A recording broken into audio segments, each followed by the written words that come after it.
could just take that Zeri and could have first choice on junglers with a lot of them still left available. Certainly could. That Ryze, like you say, being hovered right now. Worth mentioning as well that 369 up in that top side, heavy preference for things like the Kennen and the Gragas, which haven't necessarily been as high priority for other teams. But the Zeri that made it through the bans will be locked in by IG. You mentioned a jungler. There are plenty available right now. And Xun, by far his favorite has been that Xin Zhao. It's a favorite for many of the teams in the LPL. Would not be surprised at all to see that one.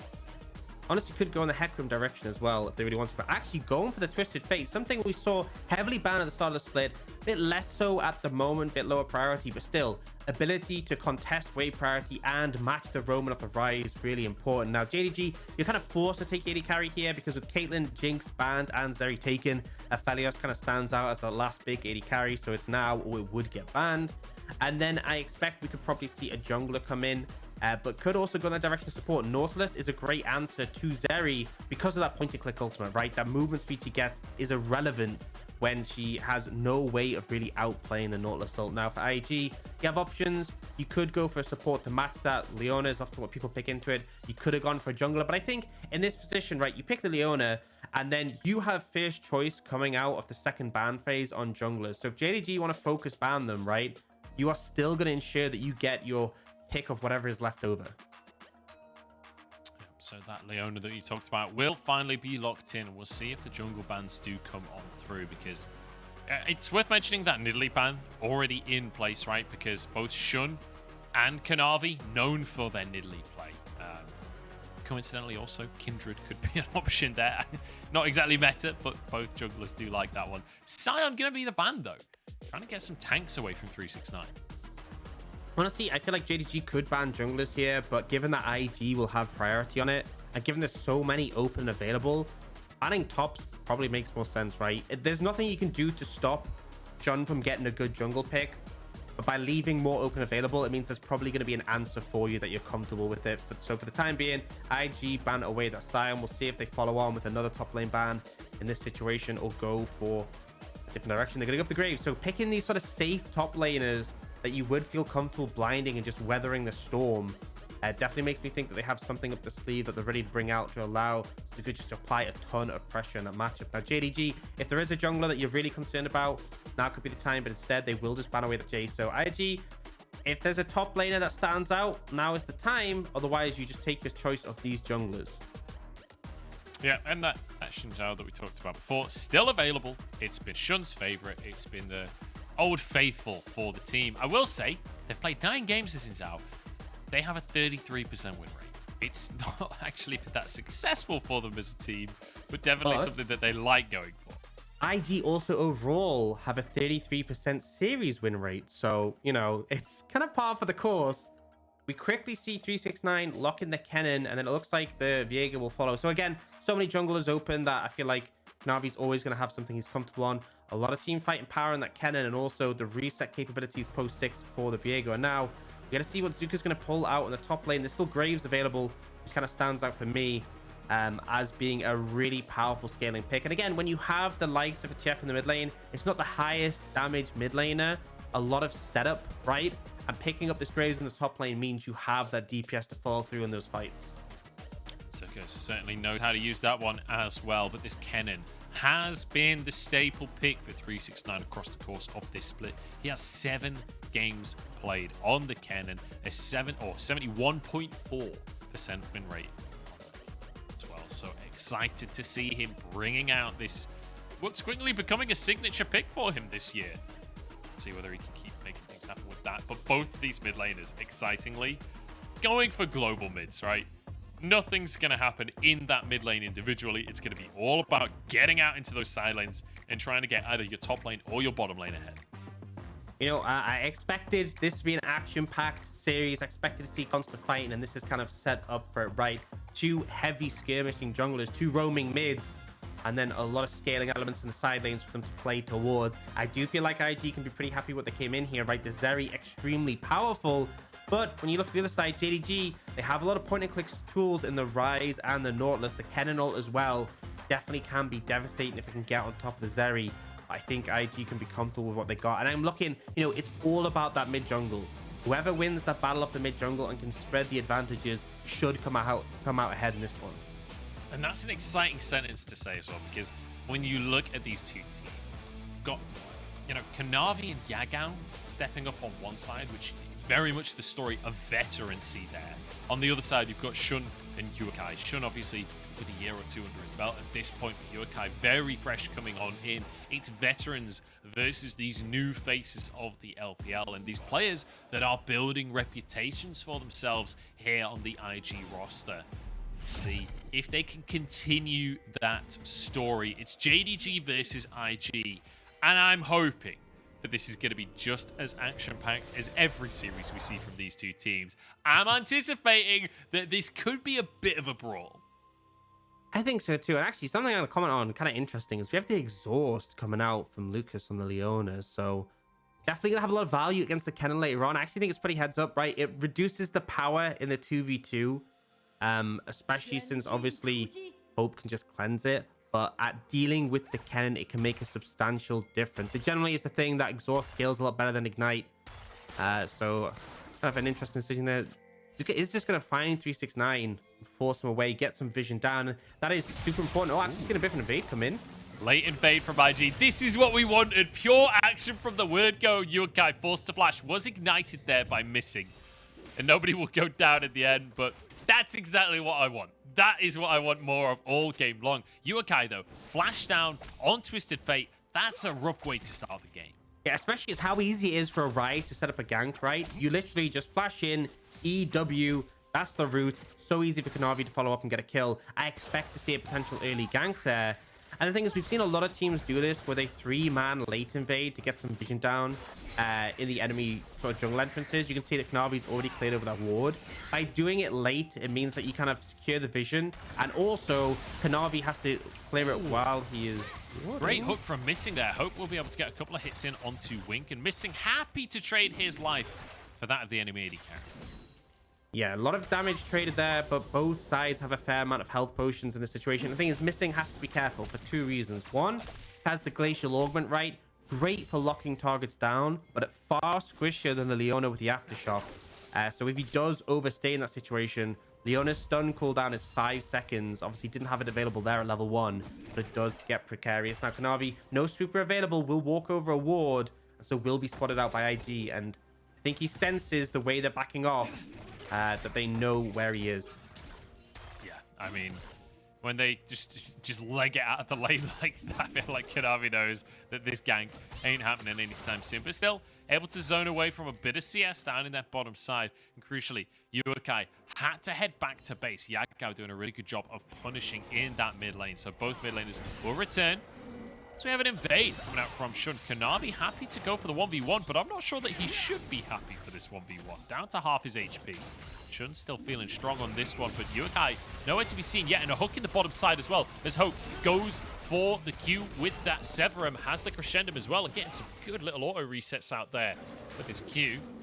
Xin back on this blue buff once again, and Yuekai might just be gifted this one by his jungler. In fact, Xin takes it, wants the advantage himself. As Zika at 369 is just sparring across the map, Orcs. Everywhere we look, we've got scraps going on. It's really what we expected, and now you're going to see Xin able to pick up that skull on the top side.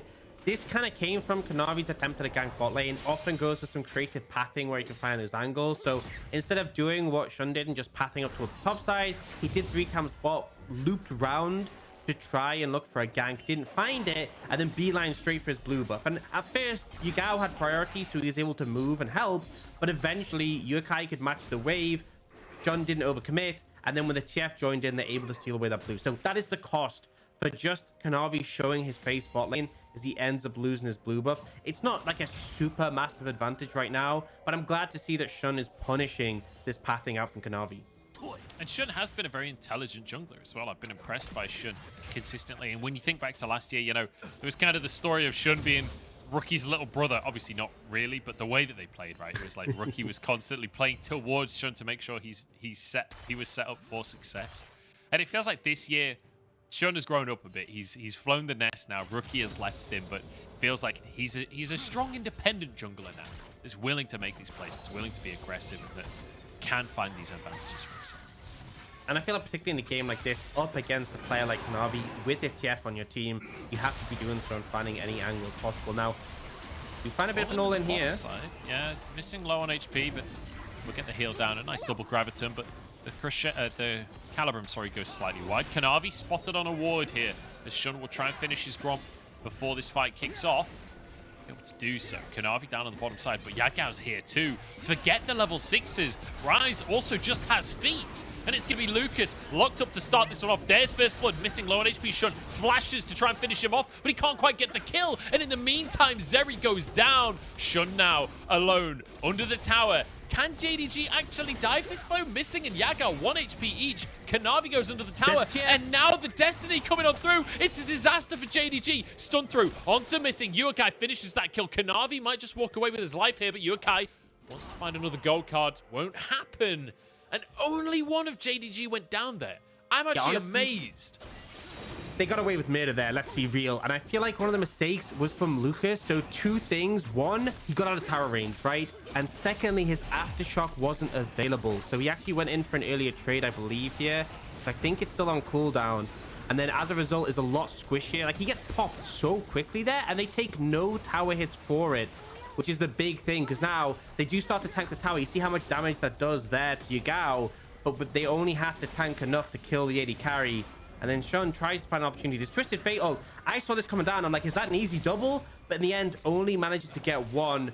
Kanavi still having the flash available. No way to chase him down. And really, it just felt like kind of a misplay from IG. And JDG kind of got really lucky as well. But this is what we expected, right, from this game. Action in the side lanes, mid-jungle leaning. And really, it's JDG who get it off first. These are two teams that are more than willing to make a play that ain't necessarily the safest play to make, and I love that JDG are pulling the trigger down in the bottom side. They win the I don't quite want to call it a coin flip. They did a decent job of making the dive happen, but then obviously the level 6 coming on through from Yuekai put a spanner in the works for their side. But either way, still an advantage, almost 1,000 gold lead in favor of JDG now. Feels like the ball now in IG's court. They're going to be the ones with the onus on them to close this gap again. Absolutely. And the thing is, the Destiny's on cooldown. The Realm Warp isn't. That's the big difference in that play. So I feel like JDG will have the advantage in that regard until that cooldown comes up for Yuekai. At that point, they'll be in a better position to match. But for now, Kanavi just kind of focus on getting his level 6. He is down a bit of experience compared to Xun. And the level 6 is such a big spike for the Viego, because it's not just the fact that you get your ultimate, but it's like every time you get a kill, you get a reset. And there's some moments where like you use your passive to steal away a Leona. You use all the cooldowns, and then if you're like under level 6, you're kind of stuck being a Leona, which obviously you really don't want. Having the ult obviously means you can just burn all those abilities, jump straight out, get the reset. For now, he's actually going to start up the Herald, but Xun, he's quickly moving over, and Yagao does have phase. No, he doesn't have phase, sorry, but does have Cleanse of Flash, so he won't be in too much trouble here. He's going to be okay, and actually just aggressive positioning from him bullies them away. They realize they're not going to contest this Herald, and Kanavi sweeps this objective up. So 2 plays in a row now going in favor of JDG. They make the dive work out bottom lane. They get a Herald for themselves, and our eyes have to go towards Kanavi and where he's going to place this Herald, because after how well that last dive went, I would be inclined to look towards that bottom lane. Yeah, I feel like he could slam it down, get a pretty significant lead. Already, Hope is 600 gold ahead of Wink. Definitely desirable. And the thing is, right, the Zeri is short ranged. If you step up to a Fed Aphelios, that is prime scenario, right? If you're in range to hit him, he's in range to hit you. And if he's ahead in gold, can absolutely just shred through any target. So definitely a lot of value by trying to snowball things to the side. Zika in the top lane, I think, going to be building towards that hole breaker that we see quite often. I think it's so good to have it into the Kennen. One of the things with the Kennen is early laning holds up well, right? And then in the later stages, great in team fights, but not so good in the side lane. That's where it can be quite problematic. So getting an early hole breaker just means 369 will kind of be put in an uncomfortable position where he can't clear the waves so easily. Zika can constantly threaten towers. If you TP in for a fight, might just end up losing a lot of structures in the side lane. Yeah, it's always one of the challenges is making these decisions that can end up costing you a lot if it doesn't work out, and whether or not. Well, I mean, especially now that we're beyond level 6 right across the map, got huge spikes across the board. Like 369, for example, if you can find an opportunity, you know, in 4 minutes time, he'll be able to look for flank TPs. We've all seen 369 do that a million times before. He's great when he can find those opportunities. He'll be able to take over the game. But it's all about then IG maintaining vision control, maintaining control of the map, and understanding where 369 can be. Like, so much of the fights later on will be JDG, IG searching for where 369 might be on the map. I think it's the thing, if IG can sort of play this front to back, right? Anyone that steps up, they stun card, they have a lot of damage from both the Zeri and the Graves, and they have this great front line, right? Leona with Aftershock is basically immortal for the brief period it lasts, and then also Xin on the Xin Zhao can soak so much damage. For JDG, when it comes to team fights, it's really about being a bit more creative, getting the backline access, getting the Kennen with those TP flanks, the Realm Warp as well can be used to find angles. But now though, we're not actually seeing the Herald in the bot lane. They're going to throw it down mid, so looking to get those 2 plates early and make it so that T1 is a bit more precarious. And when you think about it, right, we're going to see a lot of roaming from these mid laners. And actually, we're already seeing roaming now from the bot lane, trying to apply some more pressure. But I think enough members of IG will stop Yeah, them. maybe too much here. Hope actually manages to get a kill. I can't believe he got away with that. He'll be punished with his own death, though. And now follow up from the rest of IG. They want to find more. Big ulti coming out from the Zeri. Missing second time this game. Walking away on 1 HP out of a fight. And IG feels like coming up unlucky on the back of these skirmishes. No way Yuekai should have died. That had the flash available as well. Kind of just flopped it and disrespected Hope, who ended up burning both summoners to find the trade kill now. IG have brought the Graves down, but very low. And now they're looking for more. Lucas over the wall, but he's got no health. He just gets one shot immediately. And now resets coming out for Kanavi. That's 2 kills coming away at JDG. And a massive blunder from IG. Resets coming on through. That's going to be over the wall as well as Kanavi gets yet another reset and dips on over towards Zika. That's Kanavi taking over the game. And it might just be over at this point. Oh, wait. Yuekai. He's found a cheeky bonus. I thought he was legging it. He wants more kills. Now wants a missing as well. This might be a double. Gold card is there. It's going to be a stopwatch fuse, but that ain't going to save you. Yuekai will find 2 kills off the back of the fight. It's pure chaos. This is what we sold you, right? Coming into this series. This is what we said would happen. Absolute mayhem and chaos. And fortunately for Kanavi on the Viego, you thrive in those scenarios. They get a kill, they're able to get these resets and turn around. And honestly, the health bars are low. No way should you be committing to this play. The flash from Kanavi keeps them safe. And now it's 1 reset, right? Can't get them to wink because of the flash, but stun into the ult. There's another. And just the constant reset having so much value. We don't get time. We have more action, obviously. Lucas is rooted up. Surely will go down on this one as Kanavi gets yet another kill for himself. That will be Drake secured by JDG. With 13 minutes in, they're already almost 5,000 gold up at this point. JDG, when they find a lead, they know how to snowball.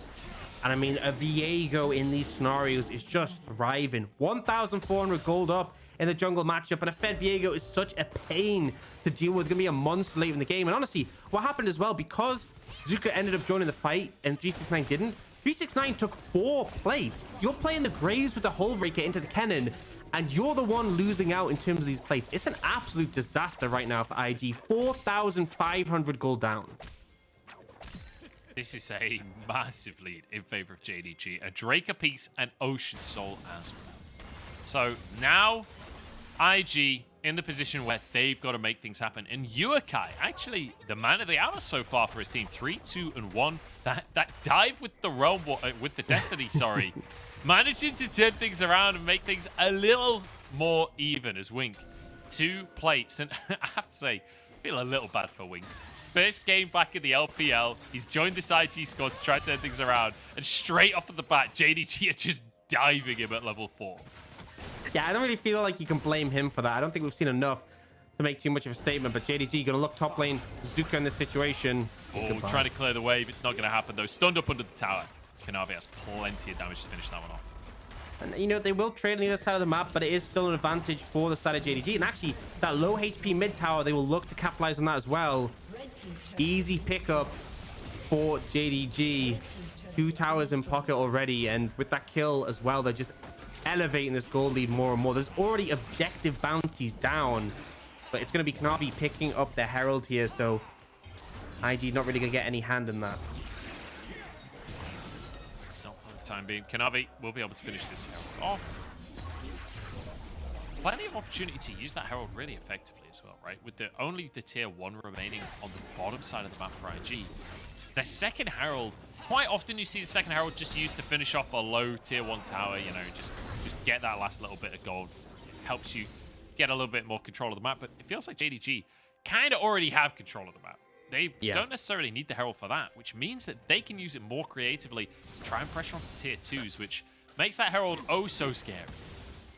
Yeah, if you can get a big influx of gold, those tier 2s in the side lane can have so much value.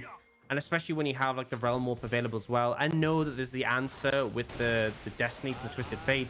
A level 11 Realm Warp gets a lot of range. You can bring multiple people with you to make some snappy rotations and potentially threaten. For now, though, it feels like they want to try and push up and get some vision control so they can put a lot more pressure on this bot lane tier 1. As you said, they do have the Herald, but it's still got 3 minutes, and I don't think they need it to take this tower. Oh, my lord. He was trying to sweep. He was trying to sweep the brush Kanavi. We've all done it. We've all done it. Everyone has done that before in their league career. It's one of those things. You were right. They didn't need the Herald, but whether they like it or not, they're going to use the Herald in the bottom lane. And at least they'll probably get a bonus charge onto the tier 2. Maybe they'll just abandon ship and let Zika finish that one off. But in the mid lane, a bit of pressure from IG. In the meantime, they do get the bonus charge, so there you go. At least it's all still positive. Lucas just about walks away with that one. Yeah, so not quite as much value as you would have liked off the Herald maybe, but you got the tower. You can take that. 3 towers to 1 now for JDG. And with the tier 1s down, really easy for them to push in aggressively, contest control of the enemy jungle, steal away camps, and just basically make it much harder for IG to contest. And actually, oh no. Zika in a bit of trouble. And actually a flash from Kanavi to try and close the gap. Uses the ulti. He's just going for a 1v1. As Yagao was not a part of the play at all. Valiant effort from Kanavi. Burns the flash of Zika as well. And now an opportunity onto this tier 2 in the bottom side. So the Rift Herald, it was worth it after all. Aux, all calculated. Yeah, managed to get the capitalization. Yuekai trying to take a tower on the other side of the subjective bounty, but no wave. And you can see 369 heading up already. Don't think there's really too much you can do there now.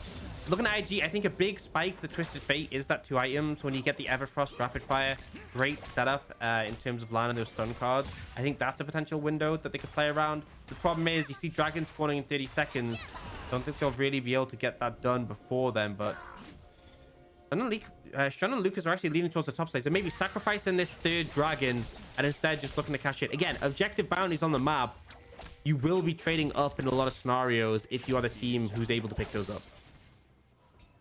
Certainly will. Yuekai trying to get the pressure down. 369 is there, and remember, 369, he's playing that Kennen. You don't really want to go for the dive when he has the ulti available. It's only going to end in tears for IG, so they decide to back away. But in the meantime, Kanavi started this straight comp. He could just go for this quite comfortably. Zika maybe could make some kind of steal happen with the collateral damage, but in fact, actually that's on cooldown. So Kanavi will definitely grab this one for himself. And it's a nice little objective for JDG. And it feels like now that JDG are in control of the game, the chaos has stopped, right? We had this mental, chaotic early game where it was like, okay, just flip the game, just try and force these plays, try and find an advantage for ourselves. Well, now JDG have that advantage. They're slowing things down, playing, not necessarily just playing safe, but playing smart.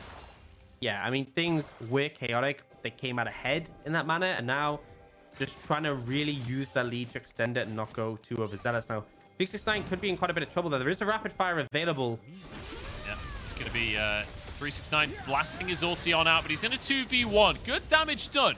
And now Yagao, can he actually turn this around? Forces a TP out. Kanavi's here too. JDG will not give up this fight. They want more. Lucas is here. This is 4 versus 3 at this point, and JDG are still pushing aggressively. Hope now arriving. The whole squad is here. Moonlight Vigil only onto a couple, but a great little play over the wall from Hope. Zhonya's comes out from Yuekai to keep him alive as Hope has to flash away from Wink. So far, 4 versus 4 now as JDG have found the advantage. Kanavi going forwards. Won't be able to find more. For the time being, Missing wants a hook. Wink needs to be a little cautious as Shun tries to get the Krugs, but there's no chance. Yeah, and you can see they're trying to play around the long-range stun card from Yuekai. Lucas goes in with the Aftershock, feels confident as well. The stopwatch can buy some time, but it's still so difficult to approach. In particular, this Ryze right now, actually, they're just rushing the Baron down. They have spotted, they blue trinketed. Think they're just going to back away? I thought they were too, but it doesn't look like they are. 5k on the Baron. Okay, they've decided it is time to back away. Whew, I thought we were going to have a flip there. I thought we were going full 50-50 on the Baron. 11-5. Huge lead for JDG. Yeah, don't worry. It's not FPX, so we don't get any flips like that coming out. But yeah, good pick onto the Kennen. Obviously gets layered in terms of the CC. Can't really do too much as well because the ultimate gives vision. I mean, why do we even bother with replays? Because it just feels like there's always action coming in. Oh my days, missing dies to an Everfrost, I'm pretty sure there. There's a zap over the wall as well. And IG find themselves one pick. I don't even know what happened. I have no idea how missing was caught there. I don't know either. Maybe we'll get a replay, and then as we look at the replay, we'll get another kill. And then it'll just chain constantly where we permanently have no idea what's going on. But for the time being, I think IG are doing a good job of playing around the Twisted Fate. As I said, it's 2-item spike, the Everfrost rapid fire, the long range stun card. You walk up, you land the route afterwards, and we will get that little replay. But smartly, it's picture in picture, so we can see what's going on both screens. That's the longest range E-forwards from Sean I've ever seen, I think. Nicely done there. And Yuekai, importantly, using his flash to make that kill happen. So keep your eyes on that. As when you look across JDG, actually, 3 of their flashes on cooldown right now. So could be difficult for them to force things. But I'm looking towards 369 right now.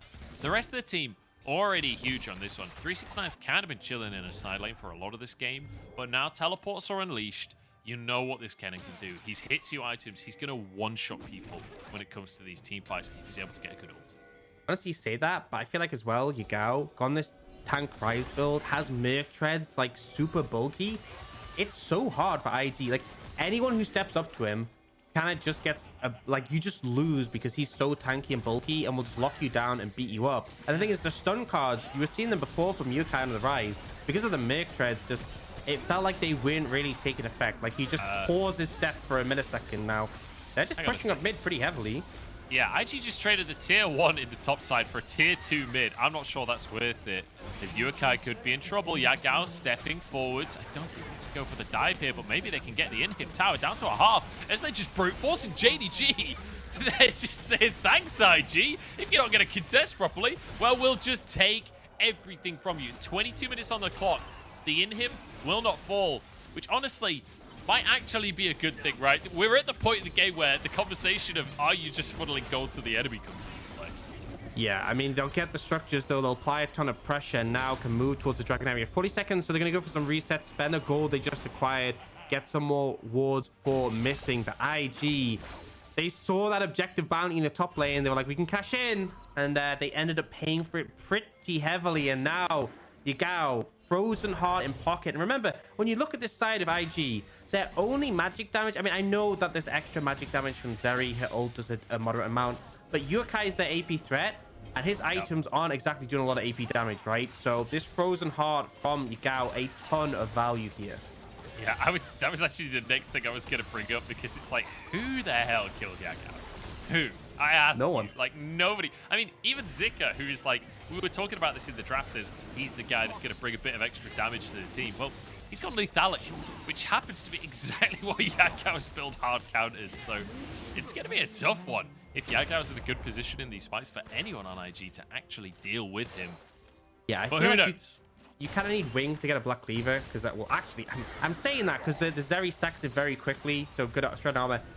John has just picked up a black cleaver, and this is something we don't see too often on Xin Zhao's. Often on this patch, Derek's is the second option.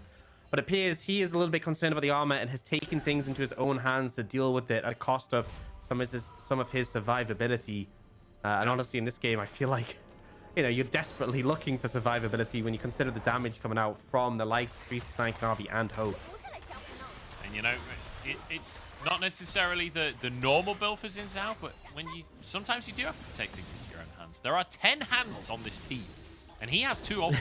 So it seems only fair that occasionally those hands are going to have to be used to purchase a black cleaver. Because, I mean, they've rightly identified exactly what we were talking about, right? Somebody has to deal with Yagao. Somebody has to be able to hurt him. So Certainly makes a lot of sense to me to be able to pick that one up. JDG now starting to hover up towards this top side of the map. Baron is available. We already saw that they almost pulled the trigger on that one earlier. Now, if they can get vision control, they'll definitely be willing to make that happen. Yeah, and they did just for the second spot that there's a ward in the pit, so I feel like if anyone's going to control wood, they can throw that down. The Scuttle Crab about to time out as well. This is prime opportunity just to force IG into you and potentially look for some good angles, some picks. There's even a ward behind, you can see near where the red buff is, so a TP option for 369. Actually, if IG end up pushing too far mid, there's a ward behind them in the lane as well, so ample opportunity. On top of that, Yagao, you can see him pressuring the bot lane. Zika is going to recall to answer that, but definitely going to be a bit problematic because, as you said, Hullbreaker, that's good in the side lane. It clips into this tanky Ryze, not so much. And the thing is, like, ordinarily, like, okay, what's the win condition for IG? How do they make this one happen? I feel like the way they make this happen is JDG have to make a mistake, right? You're not actually running a big team fight composition here for IG. As JDG, they've got the inside track on the mid lane right here. They can escort this minion wave in. IG are going to have to go all the way through their top lane. Destiny being used, in fact, TP being used just to get back to the base from Yuekai. But he's already too late. The tower's gone down. Another tower picked up here. A big tanky front line. This is what we're talking about. Yagao is invincible. And Lucas sure isn't. Shun now has to flash away, but he's followed by Kanavi on the back line. That might just be curtains for IG. Double kill comes through for Kanavi, who's taken over this game. Yeah, got a while to wait for the waves, and I'll just take that bot lane inhibitor. And I mean, you saw what happened there. They could not deal damage to Yagao. Looking for it there, but the cleanse comes out. And Yuekai trying to make an attempt there. Flashes forwards for the gold card, but Hope just cleanses it, dodges the wild cards. The inhib goes down to the bottom side. And now minion wave pushing in the mid lane, but I don't think they can end the game. Not for now. Baron is on the map still, remember. They're on Soul Point with Drake up in 2 minutes. IG, they need more than a miracle. Yeah, and the thing is, the mounting pressure of the super minions mid and bot will make such a difference. Look at the replay. So they go on Yagao. The stun card, the Everfrost don't last that long, and he's so tanky, right? Look how quickly this Leona gets obliterated in this situation. And then as the fight continues, Wink finally gets to a position where it's like, I can pop off. I pop the ultimate, start shredding, flash root, you're dead. And that's it. That's the fight. That's the fight over. And that's the problem, right? That's how much value this Ryze has here. Not only the ability to soak so much damage, but also the point and click lockdown that is so vital against the Zeri. If you give them the room to outplay your skill shots, you'll have a great time. They just don't give Wink any opportunity. And now they haven't actually gone for sort of a fast-paced Baron push. They know the dragon is in a minute. They know that objective is so favorable towards them, right? It would only be IG's second dragon, but the soul for JDG if they can secure it. Oh, Everfrost onto Shun there. That's a third of his health gone already. And I love how aggressive Yagao is playing, right? He knows he's invincible. He knows that he is a god amongst mortals in this game. There's nobody that could really contest him. And he's happy to just build tank for the rest of the game, right? Because you've got an Aphelios and a Fedazol hell Viego in the jungle as well. It's not like you need to do the damage. As Kanavi also has a GA at this point. So if he was hard to kill before, even worse now. And that's a great hook onto Yuekai coming out. Moonlight Vigil across the team as well. Hope still sitting pretty on the back line. And Wink in trouble. Has to flash away. Lucas being chased down as 369 gets onto Yuekai. And the follow-up from Yagao. Wink will surely go down too as the rest of the team is chased. But Shun actually managing to get one here. Zika finished off by Yagao. Shun, he got a consolation prize. He finished off 369. But I think it's too little too late, because the rest of JDG barreling down the mid lane now as Kanavi just trying to stop Shun getting back to that base, trying to buy time, trying to buy space for the rest of his team. Yeah, the minion waves coming in. They're actually going to realm warp them forwards to get them faster, so might just be able to end here and now. Gonna go straight onto the towers. Wink doing his best to try and clear these minions, but it's supers, and now the rest of the waves have arrived as well. That's one tower going down, but IG have done it. They've bought enough time to hold on. Yeah, and now JDG gonna head straight over towards that dragon, and I feel like IG, they're gonna clear out the mini waves, but if they let this soul go over, it's just gonna make things more and more painful. But really, look at the map. Look how far they have to travel. They do have the Destiny. It might be just worth using just for the vision in this situation. They will pop it. They know the enemy team isn't waiting for them in the brush, but with how fast this dragon goes down, I think it's just gone. It is already gone.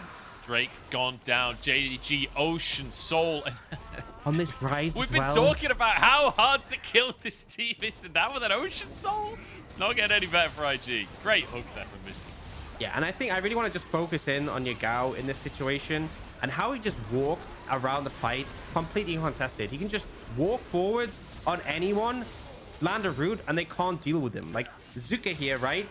Just walk straight in front of him. Look at the damage. Look what the autos are doing. It's just nothing. It's such a problem right now. And it means that members like Kanavi, 369 Hope, they can just lay down the damage on anyone who the Ryze elects is worthy to die. He's gone full Tyler 1 right now because he is a problem. Missing steps up in the mid lane here. 2 inhibs down, remember. So ultimately, JDG, they can threaten the Baron. They don't actually need it. They could just try and brute force end with these super minions, but they're going to use the pressure from the supers to start this one off. And look at IG immediately on the scene. They know they've got to contest. Yuekai, no Destiny, but he has his TP available as Shun barely dodges away from the hook out from Missing. The little turret comes on out. Massive damage onto Shun. That is mental out from the Aphelios. And now 369 is here. Shun forced to flash over the wall. Yagao in the middle of everyone. He literally doesn't take damage. Look at him. This tank Ryze is invincible. And it's just too easy for JDG. There is nothing IG can do to win this game. At this point, I am convinced it's totally impossible for IG to win a fight. Kanavi just walking under the tower. What tower, says IG, says JDG. They haven't even noticed it. TP onto this super minion. Is Yagao actually just farming waves? He's not even asked about the Nexus turret at this point. They're just slowly but surely taking this one. It's easy pickings for JDG. A bloodbath of an early game, and then immaculate gameplay from JDG ever since. Yeah, I mean, they just absolutely crushed him. Yuekai going in with his stopwatch there. Had to be a bit careful. They wouldn't pick him up the kill. But yeah, this was crushing. The early game was chaotic, right? We expected that. We expected the gank attempts coming out from Kanavi, the action, and then it just snowballed so quickly. It was that one skirmish spot where Kanavi kept getting resets on the Viego. And it just felt like as soon as that happened, as soon as it felt like they knew we are in the lead, they just sort of calmed it down. Like, we're going to gradually close things out, not give them any chance to get back into this one. Yeah, that was brutal, honestly. Like, I loved the early game. The early game was so much fun. And then there was like a moment, I guess it was like maybe 18 minutes in, where JDG had confirmed their lead. And it was like, okay, the pace of the game completely changes. It wasn't that JDG were playing super slow or anything, but it was like, we don't need to make big risks anymore. IG can't actually do anything to stop us if we just play smart macro. And that's what they did.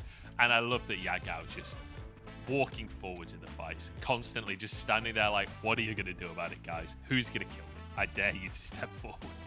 And that's the thing. They closed the game out before IG ever get the opportunity to build items to deal with them, right? They just didn't have the shred, the tank killing capability. And that's the problem, right? Zika will eventually get itemization that helps him shred through a Ryze who's that tanky, but it takes so long. And when he's so behind in gold, tank items are cheap, right? Everfrost, super cheap. The Fimbulwinter also a really cost-effective item. So it's just like 4 items so quick in that game. And you saw it in those team fights. Just felt like he was immortal. Really solid game from JDG. I feel like they had the edge in the early game going for that bot lane dive early, but then there's that skirmish that found their favor. And I just think, you know, sometimes you see teams who they have this sort of chaotic play style. They'll get ahead, but then they always feel like they're on the cusp of throwing the game away. Did not feel like that. It felt, as you said, controlled and a sort of a smooth closeout of the game. Very clean stuff from JDG. Coin flip the early game. When it lands on heads, just power forwards. You love to see it. Let's see if they can do it 2 times in a row, though, because, you know, there's a 50-50 chance that it lands on tails.